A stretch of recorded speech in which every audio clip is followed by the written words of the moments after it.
Update sa sabay-sabay na project sa farm. Marami naghihintay ng update sa ating pinapagawang maliit na bahay. Bukod sa mini house, meron pa tayong 3 na project para naman sa farm. Sinabay-sabay na namin para sabay-sabay din matapos at makalipat na tayo dito. Sinabay-sabay na natin para mabilis na. Marami naghihintay ng update sa ating pinapagawang maliit na bahay. So ngayon, ipapakita namin sa inyo yung mga construction na nagaganap dito. May sabay-sabay kasi. So bahay, kubo, tapos meron din doon. Bahay kubo din.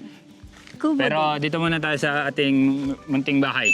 So dito, okay na yung structure natin, di ba? Yung huling update natin, yung nagbubong kami, nag-process.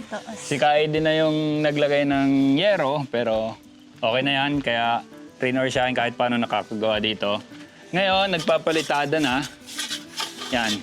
Ito yung magaling natin at mabilis na tagapalitada, si Kapido. Iyo. Ika.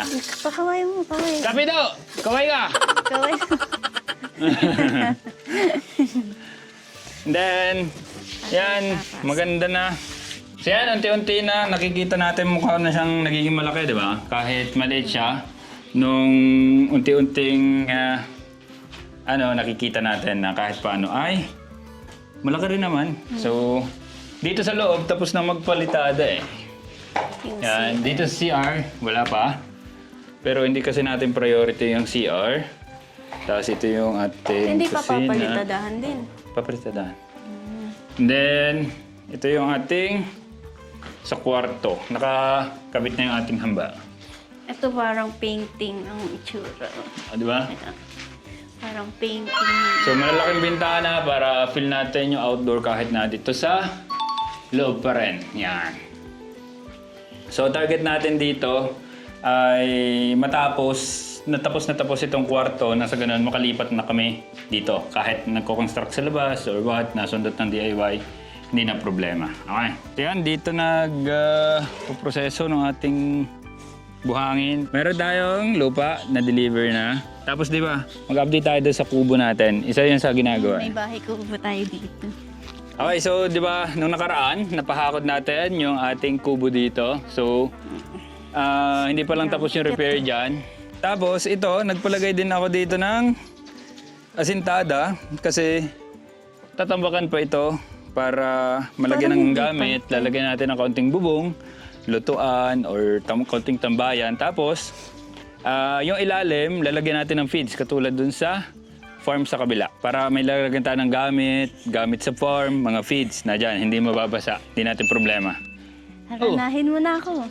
Sa tapat ng bintana, ako ay nananawagan. Sa isang, Sinarado. sa isang dalaga. Tara na. Sabi na ito. Whoosh! Ayun. Lugi dito. Okay, yan, tatambakan yan. Tapos lalagyan din niya ng buhos, flooring. Tapos yung ating mga halaman, di ba na, dito na. Na, malalaki na ang ating Madre de Agua. Malalaki na yung Madre de Agua. Yung mga kawain natin tuloy-tuloy naman. Malago na rin to sila. Yung vetiver natin. So ito yung ating mga nedra. Buhay naman na siya. Mukha naman na-establish na yung kanyang ugat. Ito, maganda na ang pagkakatayo nito. Tuloy-tuloy na yan. Mukha namang humaba na sila, ha? Tapos dito naman sa ating kubo na ginawa, kasi di ba nung naisip natin na gumawa ng kubo, sabi ko, pahingahan lang, pero naging gantong kalaki. Pero ngayon kasi, inaakit na siya ng anay. Tingnan nyo to.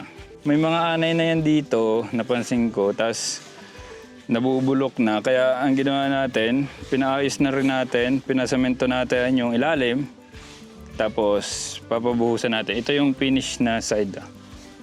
Yan. So at least dito, pag naakyutan ng anay, mas kita natin.